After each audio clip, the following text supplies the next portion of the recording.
3.200 kilómetros. Esa es casi la longitud total del Gran Muro a lo largo de la frontera sur. ¿Por qué este proyecto de Donald Trump sorprendió tanto al mundo al asumir la presidencia? Todo el país entró en debate sobre la propuesta, pero la obra abarca una distancia similar al ancho de Estados Unidos, desde el Océano Pacífico en California hasta la costa del Atlántico en Carolina del Norte. Sin embargo, la magnitud del acero destaca sobre el debate. Se puede notar cómo los altos postes dominan el paisaje. Las columnas miden casi 30 pies de altura, ancladas profundamente en bases de hormigón. A primera vista, parece una instalación simple, pero en realidad forma una barrera casi inquebrantable en un entorno difícil. Se ve cómo la estructura soporta las condiciones del terreno peligroso, pero esto es solo el comienzo. ¿Cómo se construyó tal masa de acero en esta zona hostil? Examinemos los secretos técnicos de cerca. Más de 851,000 intentos de cruce ilegal registraron los agentes en 2019. ¿Por qué la frontera sur funcionó durante décadas como una puerta entreabierta? Los datos de la Oficina de Aduanas y Protección Fronteriza muestran la magnitud del desafío. Para enfrentar el problema, el gobierno inició la construcción de vallas en los años 90 bajo Bill Clinton. Pero esto es solo el comienzo. El sistema creció con George W. Bush y Barack Obama. A primera vista parecían obstáculos efectivos, pero en realidad aquellas cercas tenían pocos metros de altura. Se podía notar que eran bastante fáciles de escalar o cortar. Para 2016, Donald Trump convirtió el muro en una parte mayor de su mensaje político: 1.930 millas. Esa es la longitud casi exacta de la inmensa barrera planeada a lo largo de la frontera. ¿Por qué se descartó la idea original de un muro de hormigón sólido? La propuesta inicial buscaba levantar una pared totalmente impenetrable.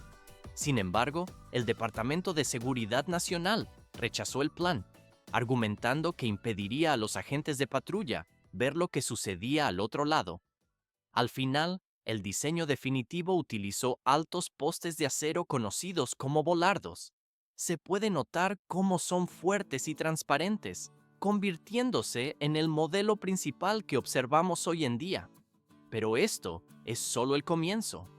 A primera vista, el estudio del terreno parece simple, pero en realidad la línea cruza una geografía extrema. Abarca desde desiertos arenosos y blandos que pueden hundirse, hasta arcilla húmeda cerca del río Bravo y montañas rocosas en Arizona y California, que se sienten como hormigón natural. Los ingenieros tuvieron que medir la elevación y perforar muestras de suelo incansablemente. Más adelante se complica. Calculaban qué tan profunda debía ser la base en cada ubicación, ya que este paso crítico determinaba toda la estructura del muro, dejando el proyecto listo para la ejecución. Casi 30 pies de altura alcanzan los inmensos postes de acero que se erigen solitarios en medio del desierto. ¿Por qué la excavación de los cimientos se considera la etapa más laboriosa y lenta de todo el proyecto masivo? A primera vista, abrir una zanja lineal parece una tarea mecánica estándar para la maquinaria pesada moderna. Sin embargo, este paso crítico definió todo el diseño estructural y la estabilidad del muro subsiguiente, exigiendo un trabajo de una intensidad inesperada y precisión absoluta. Las cuadrillas de construcción deben abrir una trinchera continua de entre 24 y 32 pulgadas de ancho. Se puede notar cómo la profundidad alcanza de 6 a 10 pies, una medida esencial para anclar el acero con seguridad. En zonas de arena suave, las excavadoras y topadoras avanzan con relativa facilidad, moviendo el material sin resistencia aparente bajo el sol. Pero esto es solo el comienzo. La mayor parte del trazado fronterizo atraviesa terrenos rocosos extremadamente duros, donde el granito y la roca sedimentaria yacen justo bajo la superficie, desafiando a los equipos de perforación. Solo parece evidente que la maquinaria estándar podría penetrar el suelo rocoso, pero en realidad, las máquinas de excavación regulares resultan inútiles aquí. Los operarios acoplan martillos hidráulicos a excavadoras pesadas, golpeando y agrietando la roca sin pausa para extraer grandes trozos del suelo con vibraciones constantes. Una vez que la zanja adquiere su forma tosca tras el martilleo, entra en acción una máquina especializada llamada zanjadora. Estos equipos de alta potencia operan con motores diésel de 250 a 400 caballos de fuerza, cortando el terreno duro a una velocidad constante. Se ve cómo la máquina avanza inexorablemente para cortar a mayor profundidad y enderezar las paredes verticales con precisión mecánica. Más adelante se complica. Al mismo tiempo, el mecanismo tritura cualquier resto de suelo y roca, dejando el fondo completamente plano y uniforme para el asfalto. Un sistema de cinta transportadora en la parte trasera retira constantemente el material suelto de la zanja, manteniéndola limpia y preparada para recibir el hormigón.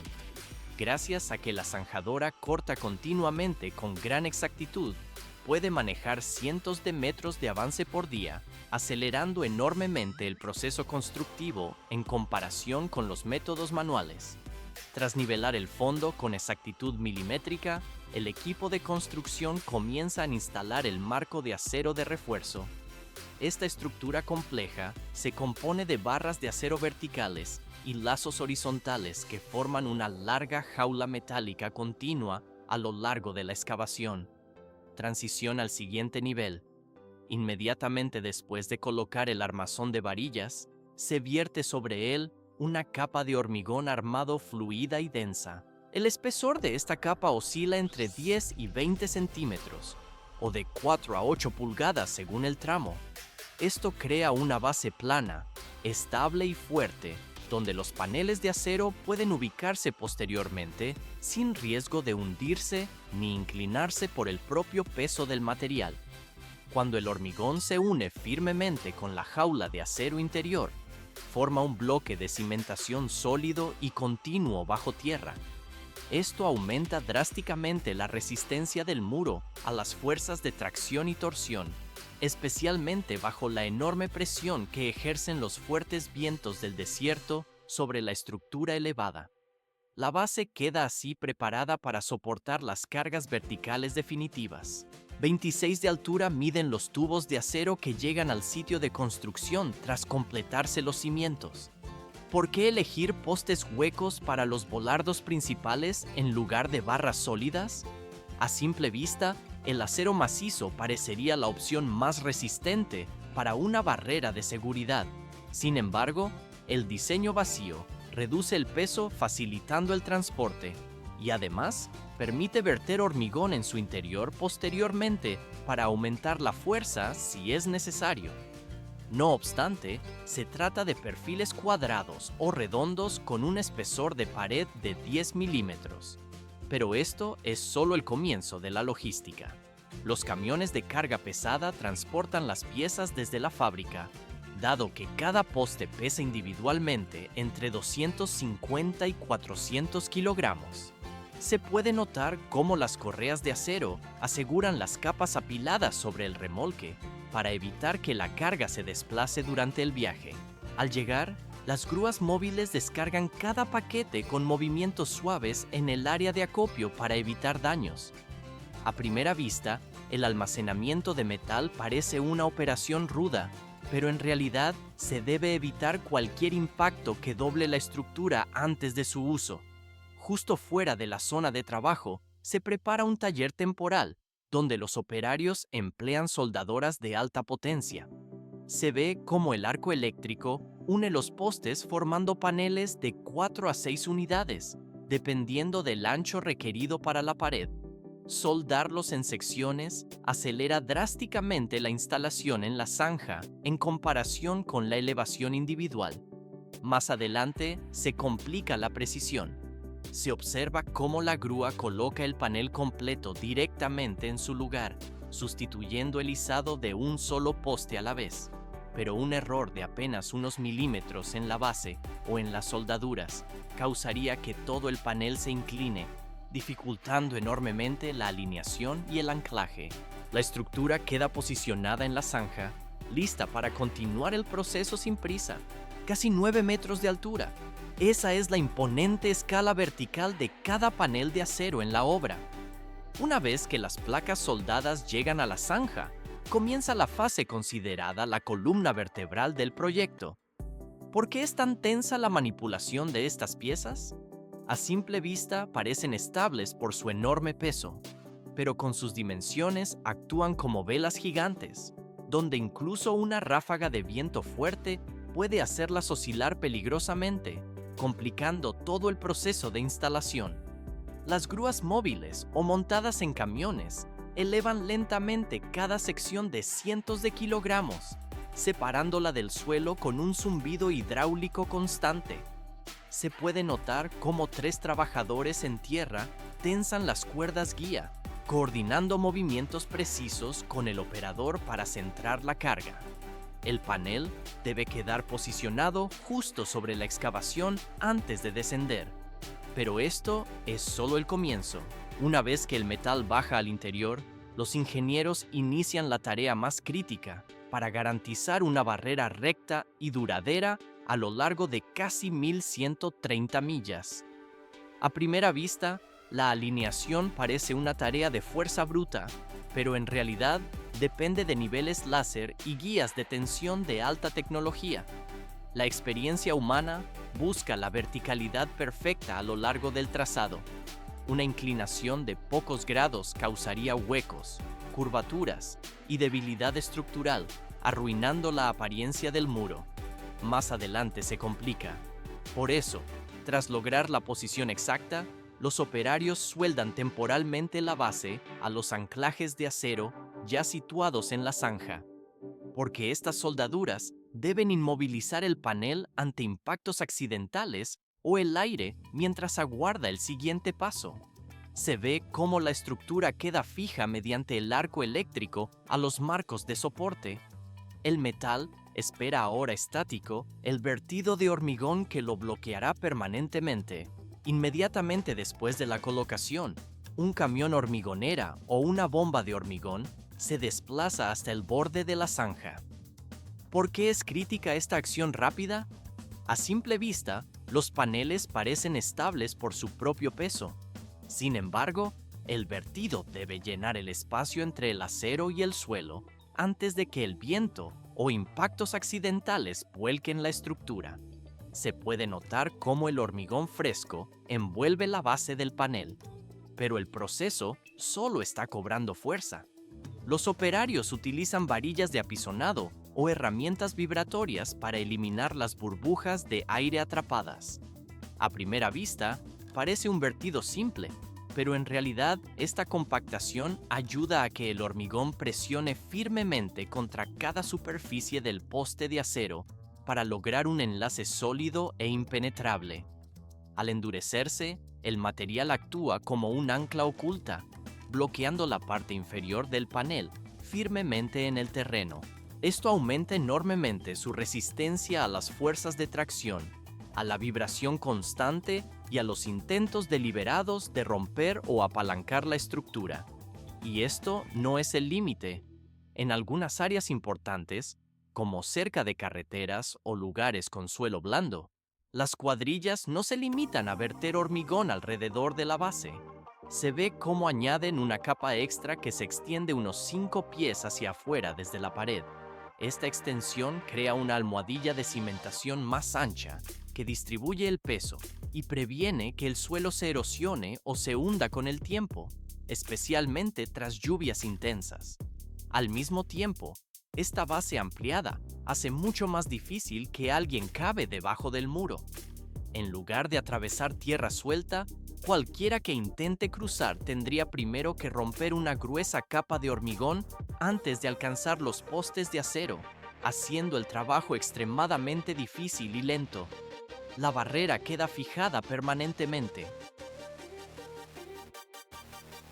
Chorros de agua a alta presión golpean los paneles de acero tras su fijación temporal.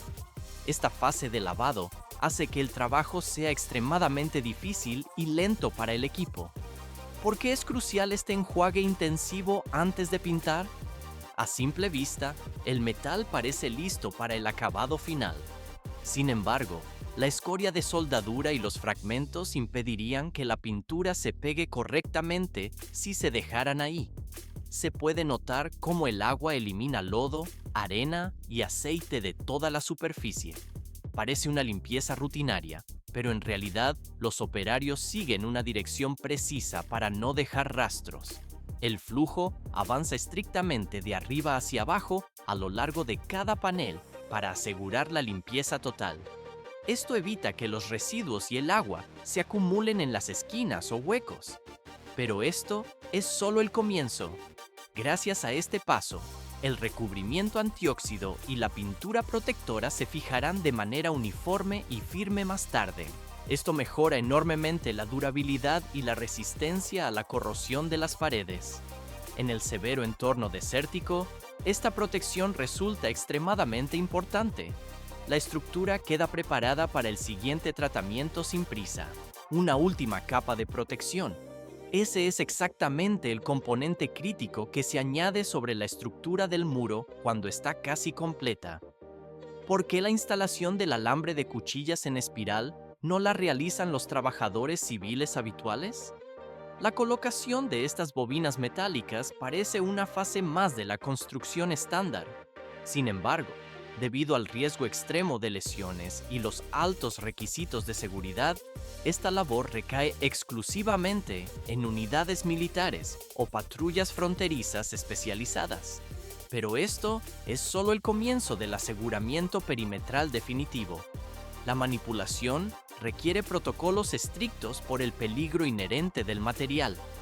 A primera vista, el alambre parece un simple obstáculo estático, pero sus bordes están afilados como cuchillas de afeitar diseñadas para causar cortes profundos inmediatamente si alguien lo toca.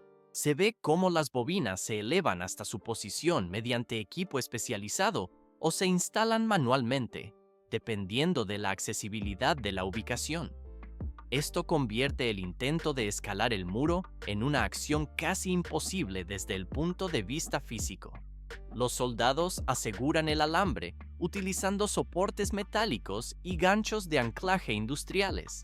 Se puede notar cómo fijan cada segmento para que permanezca tenso y no pueda moverse ni apartarse lateralmente bajo presión. Todo se vuelve más complejo para cualquier posible intruso. Con esta protección extra añadida por los militares, la cima de la barrera se vuelve inaccesible para las manos desnudas. La capacidad del muro para detener los cruces aumenta drásticamente con este añadido final. $15,000 millones estadounidenses. Esa cifra supera el coste total del muro y la infraestructura relacionada según las estimaciones de aduanas y protección fronteriza. ¿Por qué la inversión alcanza tal magnitud tras años de construcción incesante? La estructura vertical es solo una parte de la compleja ecuación financiera. El presupuesto cubre materiales, transporte, tecnología de vigilancia avanzada y una inmensa mano de obra para completar cientos de nuevas millas de vallado. Pero esto es solo el comienzo de los costes operativos. Los equipos de mantenimiento realizan reparaciones constantes que consumen cientos de millones de dólares adicionales cada año para sostener la integridad de la obra. A primera vista, el muro parece un bloqueo infranqueable para el tráfico ilícito, pero en realidad, los carteles han hallado formas de eludirlo a pesar de que la barrera ralentiza y dispersa los cruces ilegales. Se puede notar cómo la patrulla fronteriza aprovecha la reducción de puntos de cruce fácil para controlar la zona con mayor efectividad táctica. Más adelante se complica. Se ve cómo la construcción incide físicamente sobre el ecosistema desértico y la región del Río Grande, generando preocupaciones ambientales técnicas. Muchos expertos sostienen que la infraestructura rígida bloquea el movimiento de la fauna silvestre e interrumpe el flujo natural del agua en terrenos sensibles. Por consiguiente, aunque la barrera aporta beneficios operativos específicos, dista de ser una solución perfecta y la lucha a lo largo de la frontera continúa. 45 pies de altura vertical se alzan como un escudo masivo de hormigón contra la furia del océano. Mientras América levantaba barreras para detener personas, Japón se vio obligado a frenar una fuerza mucho más devastadora y letal. El país enfrenta el poder aterrador de los tsunamis tras sufrir uno de los desastres más aniquiladores de la historia moderna. Estas defensas costeras masivas, que se extienden por cientos de millas, no fueron diseñadas para el control fronterizo, sino para detener muros de agua capaces de superar edificios y borrar ciudades enteras del mapa en minutos. ¿Por qué invertir más de 12.000 millones de dólares estadounidenses en una muralla de hormigón a lo largo de la costa? A simple vista, el costo parece desorbitado para una estructura de defensa pasiva. Sin embargo, tras las grandes pérdidas del tsunami de 2011, este gasto no solo cubrió los muros, sino también la mejora crítica de alertas de emergencia y rutas de evacuación. El objetivo es comprar minutos preciosos para que las personas escapen antes de que lleguen las olas. Así nació una gran muralla de casi 250 millas, con cimientos que se hunden hasta 80 pies de profundidad.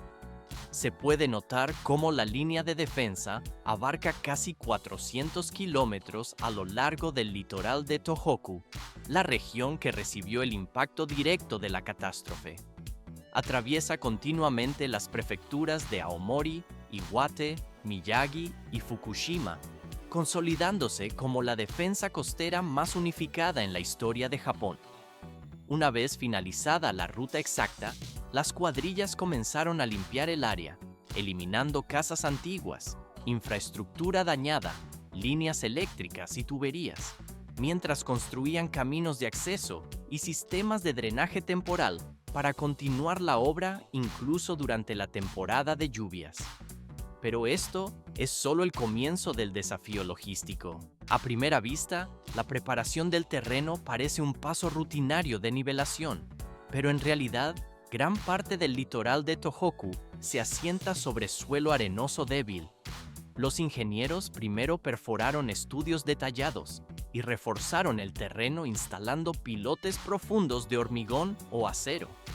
Añadieron capas de piedra triturada y arena compactada para estabilizar la superficie contra hundimientos. El objetivo era crear una base sólida capaz de soportar un muro de decenas de metros de altura sin deslizarse ni agrietarse con el paso del tiempo. Las excavadoras cavaron fosos de cimentación masivos, llegando en algunas secciones a más de 20 metros de profundidad vertical. Para mantener el área seca cerca de la orilla, las cuadrillas levantaron ataguías o muros de contención temporales que frenaban el agua de mar. Se vertió una capa base de hormigón, seguida de densas jaulas de refuerzo de acero y grandes bloques de cimentación, formando un pie ancho para evitar que las olas derriben la estructura. Sobre los cimientos, los trabajadores ensamblaron jaulas de barras de refuerzo altas basadas en un diseño de laboratorio optimizado, y el hormigón se bombeó al molde sección por sección. Cada bloque, de varias docenas de metros de largo, fue vertido, curado e inspeccionado antes de conectarse al siguiente en una barrera continua. Más adelante, se complica la ingeniería. Se ve cómo en el lado del océano se instalan unidades especiales de hormigón, como tetrápodos y bloques disipadores de energía. Estos elementos se apilaron en múltiples capas alrededor de la base del muro para romper la fuerza cinética de la ola antes de que golpee la estructura principal. Algunas secciones también utilizaron caras escalonadas, superficies inclinadas o repisas de reducción de salpicaduras para disminuir físicamente la altura de las marejadas violentas. Los ingenieros añadieron suelo y roca triturada en el lado de tierra, junto con canales de drenaje para evitar el estancamiento del agua de lluvia tras el muro. Muchos tramos incluyen una pasarela o camino de inspección en la parte superior, y en algunas ciudades el malecón funciona como parte de la calzada local, integrando barandillas y señalización para el acceso público.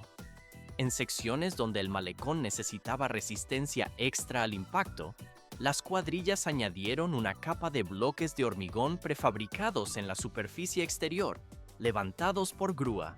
Se distingue el patrón uniforme y apretado de estos paneles entrelazados, diseñados para reducir la erosión por la acción constante de las olas.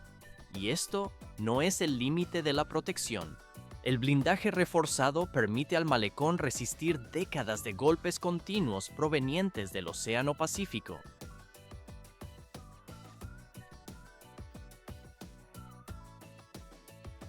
Décadas de fuerza del Océano Pacífico golpean el hormigón.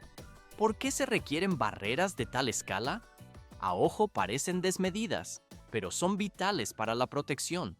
Se trata de dos de las murallas más grandes, el muro fronterizo de Estados Unidos y las barreras japonesas. A primera vista estáticas, en realidad simbolizan la determinación humana ante las mayores amenazas. La ingeniería resiste en su lugar.